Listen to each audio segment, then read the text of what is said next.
momentos, já passado muito tempo pensando em sua fé. Um homem na Alemanha que não fazia barganha nos mostrou como é que é. E ao som dessa viola vou contar essa história sem segredo e sem mistério.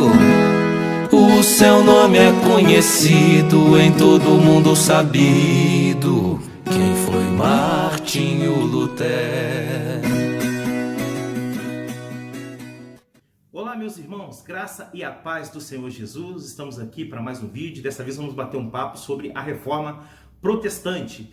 Esse importante marco que aconteceu ali aproximadamente em 1517, sendo encabeçado ali por Martinho Lutero. Mas antes de Martinho Lutero, houve outros irmãos que são chamados também de pré-reformadores, como John Wycliffe, como John Hus, como também John Tauler, como também o próprio Jerônimo, Savonarola, que inclusive não é nem muito considerado como reformador do ponto de vista doutrinário, mas é considerado um reformador do ponto de vista moral. Então, o que acontece? Martinho Lutero, ele se levanta veemente, contra as atrocidades que o sistema religioso romano praticava naquela época, a chamada também de Igreja Católica, e ele vai lá e estabelece, um documento chamado de 95 Teses, e coloca ali, prega na porta lá de Wittenberg, mostrando ali a sua defesa em detrimento à fé.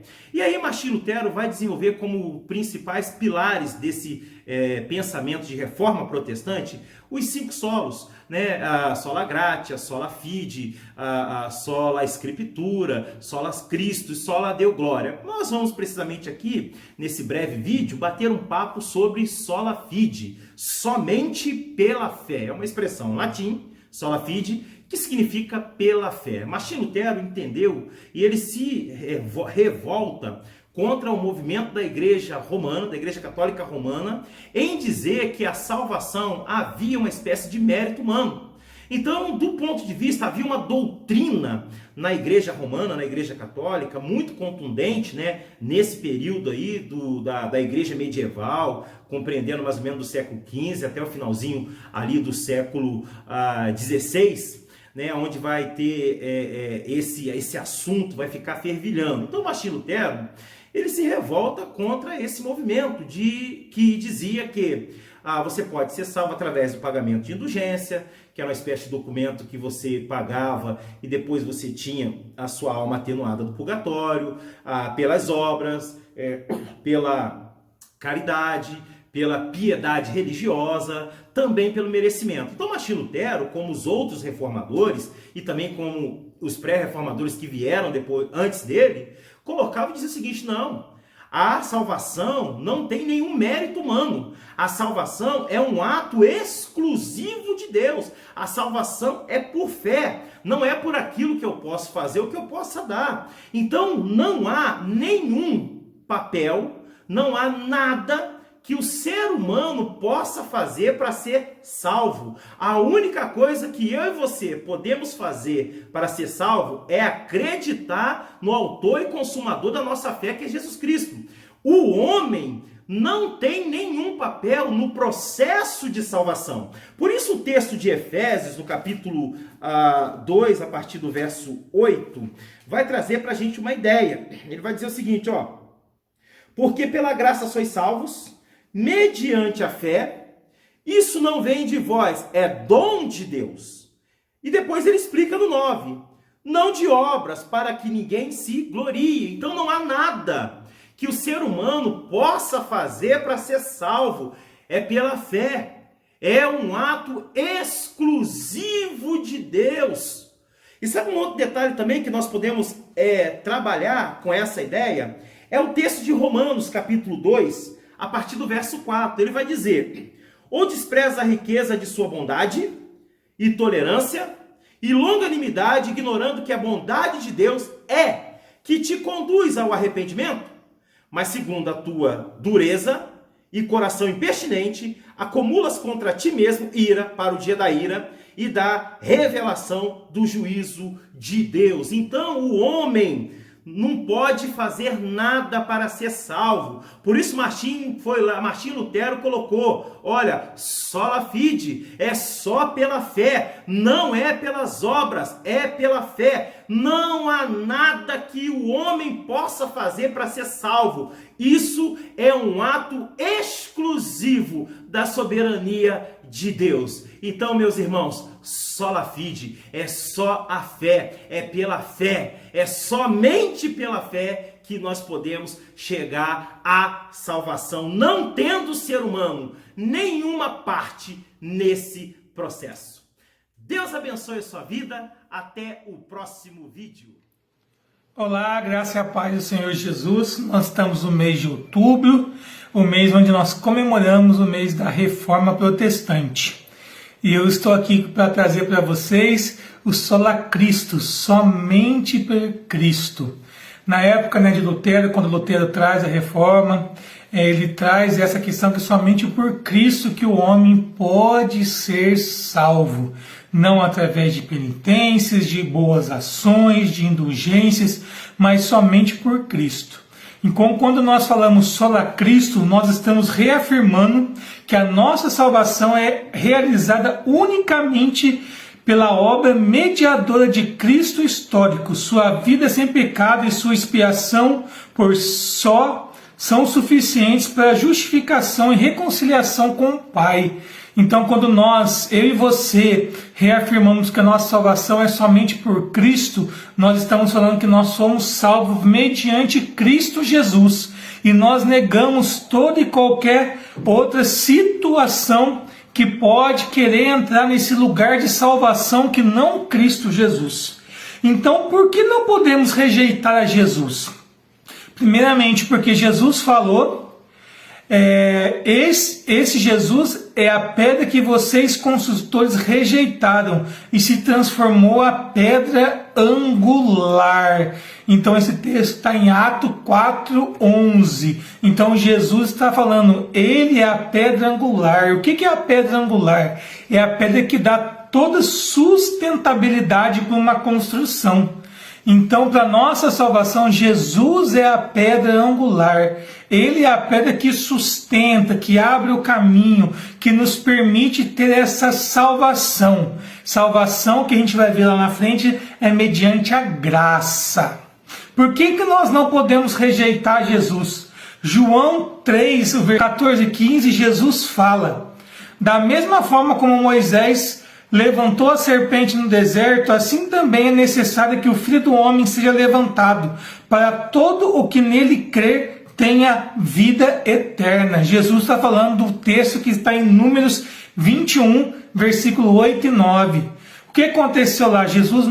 Deus mandou uma praga no meio do povo de Israel no deserto, onde serpentes mordiam e o povo de Deus estava morrendo.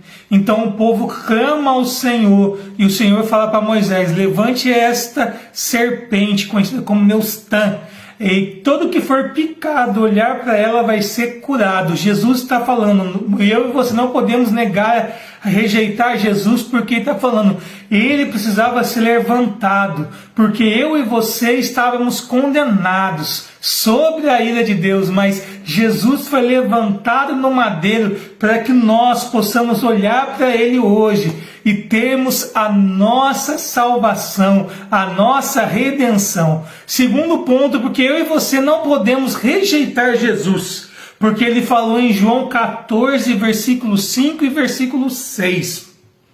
Disse-lhe Tomé: Senhor, não sabemos para onde vais, como podemos saber o caminho?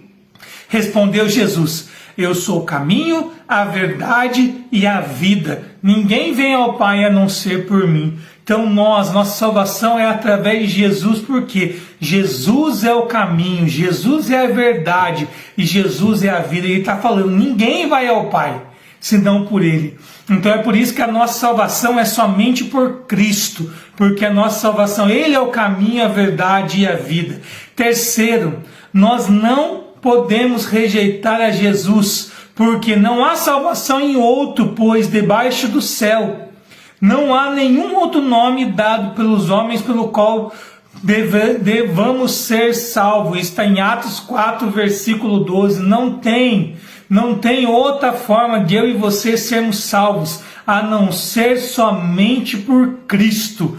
Então, meu irmão, minha irmã, pegue esse mês da reforma, pegue as 5 solas, comece a refletir, porque tudo volta para as Escrituras. Somente pela fé, nós já vimos aqui, estou falando hoje para vocês, somente por Cristo, e a palavra de Deus fala em 1 Timóteo 2, 5 e 6, pois há um só Deus e um só mediador entre Deus e os homens, o homem Cristo Jesus, ao qual se entregou como resgate por todos. Esse foi o testemunho dado em seu próprio tempo. Não existe salvação, não existe somente por Cristo. Só existe um mediador entre eu e você e Deus. É Jesus Cristo, homem, e qual se entregou como resgate. Nós estávamos perdidos, condenados, mas Jesus foi esse penhor, esse resgate pela sua vida e pela minha vida. Então eu quero deixar esse vídeo com você hoje somente por Cristo. Não é por mérito, não é por obra, mas nós somos salvos em Cristo Jesus. Só Cristo, somente por Cristo. Deus te abençoe, meu irmão, minha irmã. Fique na paz do Senhor. Olá, meus irmãos, graça e paz, espero que todos estejam bem. Nós estamos aqui para dar sequência aos solas que estão sendo gravados aqui, está sendo passado para os irmãos. O sola de hoje é o Soli Deo Gloria. Soli Deo Gloria que, para muitos cristãos, é o sola mais difícil, porque ele não é somente teorizado, mas sim vivido. No tempo de Martinho Lutero existia 2 classificações. Primeiro era o laicato e segundo o clericato. O que quer dizer isso? Laicato são as pessoas que trabalhavam naquele tempo no campo, fazendo os seus afazeres. E o clericato eram as pessoas que trabalhavam na igreja, os bispos, padres. E o que queria dizer isso, irmãos? Que somente o clericato que deveria dar glória a Deus, e o laicato poderia viver a sua vida normal. Só que Martinho Lutero ele vem e mostra esse sola para nós de uma forma diferente. Ele cria que o que acontecia? O Soli Deo Gloria é muito mais do que você dar glória a Deus. Fica muito vago usar esse termo apenas para o Soli Deo Gloria. Soli Deo Gloria é você viver uma vida que glorifica a Deus em todos os momentos, meus irmãos. Eu posso até dizer que é uma vida que glorifica integralmente Deus. É essa a melhor definição do Soli Deo Gloria. Martinho Lutero entendia que tudo o que nós fazemos é corandel, é perante a face de Deus. Deus está vendo as nossas atitudes, Deus está vendo o que nós devemos fazer. E nós devemos glorificar a Deus por isso. Nós devemos glorificar a Deus em todos os momentos, meus irmãos. De tal modo que na Bíblia nós conseguimos encontrar pessoas que adoraram a Deus, que muito antes do Soli Deo Gloria virar um slogan da reforma, essas pessoas já viviam de forma intensa o Soli Deo Gloria, como até, por exemplo, os cristãos primitivos, que viviam sua vida em busca da glória de Deus, buscavam sempre glorificar a Deus, e tudo o que fazia era para a glória de Deus. E esse também tem que ser o nosso maior foco de nossa vida, glorificar a Deus em todos os momentos, meus irmãos. Soli Deo Gloria está em nossa vida, está em nossa comunhão, está em nossa sociedade. Em todos os momentos nós devemos pensar, devemos dar glórias a Deus. Irmãos, a reforma protestante deu-se início em 1517. Só que o sola, meus irmãos, não estagnou naquele tempo. O sola está para hoje, está para amanhã, está para ontem, está para todos os momentos, meus irmãos. Vamos, além de teorizar, vamos colocar em prática o Soli Deo Gloria. Amém? Deus abençoe a todos e tenham uma ótima semana. Olá, paz do Senhor. Nós estamos no mês da Reforma Protestante e estamos falando sobre os 5 solas. Hoje eu vou falar sobre o sola Escritura. de uma forma bem ampla, né, o sola escritura, ou seja, somente a escritura, ele é um fundamento da reforma que vem resgatar o poder das escrituras como regra e prática do cristão. No momento que acontece a reforma, as escrituras tinham sido deixadas de lado. As pessoas não tinham acesso ao que está escrito na Bíblia, porque estava em latim, e somente, né, a igreja, as autoridades da igreja tinham acesso às escrituras. E a tradição, né, da igreja, que estava bastante corrompida com a questão do comércio da fé, né, a cobrança de indulgências, enfim, os fundamentos da palavra tinham se perdido. E foi necessário, então, nesse momento, que Lutero, e a gente tem, claro, pré-reformadores, temos outros reformadores, mas Lutero é a pessoa central da reforma, né, que propõe, inclusive, o sola escritura, somente a escritura, somente através da escritura nós temos acesso a Deus, né? Em 2 Timóteo 3 fala sobre isso, fala que toda a escritura ela é inspirada por Deus. Então, o sola escritura resgata esse poder da palavra de Deus. Inclusive Lutero traduz, né, para o alemão a Bíblia, e com o início ali da prensa, né, essa impressão é feita e as pessoas começam a ter acesso às cópias da palavra de Deus. Foi necessário, né, esse momento de reforma para que se resgatasse o poder da escritura e o acesso, ou seja, nenhuma autoridade, nenhuma pessoa, nenhuma igreja pode estar acima da autoridade da palavra de Deus. Ela é o nosso manual, ela é a nossa referência, é ali inclusive na palavra de Deus, na Bíblia, que estão as referências para os outros solas, né, para a fé, para a graça, para somente a Deus a glória, para entendermos que não há outro mediador entre nós e Deus que não seja Jesus Cristo. Todos esses fundamentos da fé cristã estão na palavra. E estudando um pouco sobre esse assunto, né, e lendo ali o livro de Reis, a gente vê que o rei Josias, né, na época ali que antecede, um dos últimos reis que antecedem, né, o cativeiro babilônico, ele faz esse resgate também da palavra, né? E me chama muita atenção quando ele ali tem contato com o livro da lei que estava perdido lá no templo, foi achado o livro da lei, e quando ele pede para que leiam para ele rasga suas vestes. E esse rasgar as vestes ali, nesse tempo antigo, significava um sentimento profundo, né? Poderia ser de desespero, de luto, de tristeza. No caso dele é de arrependimento e de temor mesmo a Deus e aquilo que está escrito nas escrituras, enxergando que a vida do povo de Deus estava muito distante das escrituras.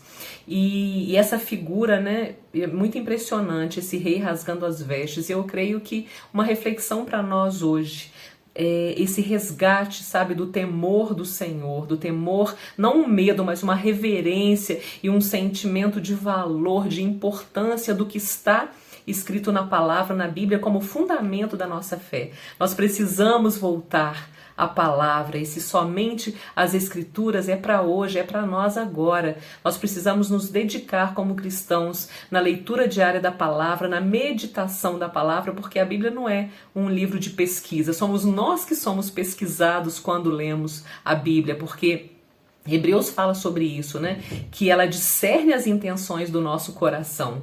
Então que a gente volte com essa reverência, com essa entrega à palavra de Deus no dia a dia, meditando na palavra, orando, jejuando, buscando a direção do Espírito Santo para entendermos essas verdades eternas que estão na palavra e estão hoje, né? Graças a toda essa história, toda essa reforma e tudo que aconteceu ao longo dos séculos está tão acessível a nós. Então o sola escritura hoje para nós é um convite a voltarmos à palavra, aos fundamentos da palavra de Deus, que é totalmente vivificada pelo Espírito Santo que está em nós, para que compreendamos, conheçamos a Deus e compreendamos o que Deus espera de nós. Graça e paz, meus amados irmãos, da parte do nosso Senhor Jesus Cristo de Nazaré. Estamos encerrando o mês de outubro e durante todo esse mês nós trabalhamos o tema da Reforma Protestante, sobre os pré-reformadores, os reformadores, trazendo à igreja conhecimento sobre homens e mulheres que trabalharam, que se esforçaram, que se dedicaram para que hoje eu e você pudéssemos ter acesso à palavra de Deus. Haja visto que no período antes da reforma, os únicos detentores da palavra de Deus era a Igreja Católica e os seus líderes. O povo era escravizado e manipulado. Hoje eu gostaria de trazer para os irmãos o Sola Gratia, somente pela graça. Gostaria de ler um texto com os irmãos que está em Efésios 2, versículo 8. Está escrito assim: porque pela graça sois salvos, mediante a fé. E isto não vem de vós, é dom de Deus, não de obras para que ninguém se glorie, pois somos feitura dele, criados em Cristo Jesus para boas obras, as quais Deus de antemão preparou para que andássemos nela. Imagina eu e você. Não somos merecedores, mas recebemos um presente. Esse presente que veio de Deus.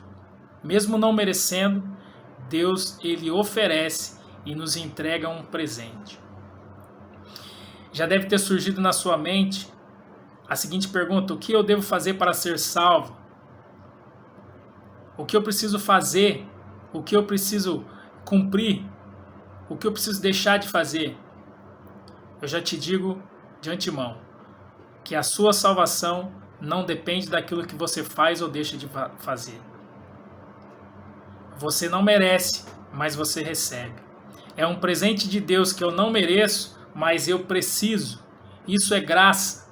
Eu não consigo ser salvo se eu não receber esse presente de Deus. E mesmo sabendo que eu não mereço, Deus me presenteia. Nós não podemos medir o tamanho do amor de Deus e a sua grande misericórdia, por Ele ter agido com tanto carinho e tanto amor em nosso favor. Ele oferece o seu Filho, Jesus Cristo de Nazaré, veio a essa terra, viveu nessa terra, fez toda a obra que tinha que fazer perfeitamente, morreu e ressuscitou. E eu recebo da parte de Deus esse presente maravilhoso, que é a única forma que eu tenho de conquistar a salvação. Imagina que eu e você, em certo dia, recebemos um presente de alguma pessoa que nos constrangeu, alguma pessoa que nós acabamos tratando mal, e a pessoa foi e nos deu um presente, e a sua consciência doeu, o seu coração doeu, sabendo que você, poxa, eu fui tão duro com aquela pessoa, eu fui tão duro com a minha esposa, fui tão duro com o meu esposo, com o meu filho, e mesmo assim ele me trouxe um presente. Você não merecia, mas você recebeu. Então hoje, eu e você, nós precisamos desfrutar desse presente, porque nós precisamos desse presente para a salvação. Eu e você estávamos mortos em nossos delitos e pecados, sem condição nenhuma de alcançar a salvação. Isso vem de Deus, a salvação vem de Deus. Eu não tenho como ser humano condição nenhuma de me salvar ou de te salvar, mas Deus tem. Tanto é que Ele fez uma obra maravilhosa de salvação para que eu e você pudéssemos ser salvos. Um presente da parte de Deus para nós, a graça, mesmo não merecendo, Ele nos deu. A morte e ressurreição de Jesus foi para que essa graça nos libertasse da condenação eterna. Eu e você merecíamos a condenação eterna, mas Deus veio e nos ofereceu esse presente tão maravilhoso, que é a sua salvação. No versículo 8 está dizendo: porque pela graça sois salvos, mediante a fé, e isso não vem de vós, é dom de Deus. O 9, não de obras para que ninguém se glorie. Não existe nada que você possa fazer para ser salvo. Foge da sua alçada, foge do seu controle. Isso depende de Deus e vem de Deus. E precisamos dar glórias a Deus por isso. Versículo 10, pois somos feitura dele, criados em Cristo Jesus para boas obras. Fomos criados em Cristo Jesus para boas obras. Pratiquemos as boas obras, as quais, continuando o versículo 10, as quais Deus de antemão preparou para que andássemos nela. Está tudo preparado. Precisamos andar nas boas obras que Deus de antemão preparou para que nós andássemos. Confiamos em Deus, agradecendo a Deus, se dedicando a Deus, se entregando a Deus no dia a dia. Gratidão por ter recebido esse presente que eu não merecia, mas eu preciso, eu necessito. Que Deus possa abençoar cada um dos irmãos que estiverem assistindo esse vídeo. Que Deus possa tocar cada um dos amados irmãos no mais íntimo do seu coração e saber que você não merece e ter a consciência que você não merece, mas você tem esse presente que veio da parte de Deus para nós sermos e obtermos a salvação. Vamos agradecer a Deus todos os dias. Vamos agradecer ao Senhor Jesus Cristo todos os dias por ter enfrentado tão grande desafio, se diminuindo, vindo a essa terra, se tornando ser humano, para que nós pudéssemos hoje viver uma vida abundante na sua presença e juntamente com Ele. Que Deus cuide de cada um de vocês, que Deus toque, que Deus mude aquilo que precisa mudar nas nossas vidas e que você possa se abrir cada vez mais para Deus, trabalhando, se dedicando, se entregando para a obra e a vontade perfeita de Deus. Em nome de Jesus. Amém. 5 pontos vou dizer pra você já entender como pensa o reformado. Só a graça, só a fé, só Jesus de Nazaré que nos livra do pecado. Só a palavra de Deus que é nosso manual e por Ele inspirada. Somente a Ele a glória, dele vem nossa vitória, que não pode ser tirada. Jesus é o nosso norte, o nosso castelo forte, a razão de todo ser. Pela sua morte triste, lágrimas não mais existem, dele vem todo vencer. E em todo transe agudo, Deus é o nosso escudo, nosso amparo e fortaleza. Nossa força nada faz, mas Deus socorro nos traz. Ele é nossa certeza.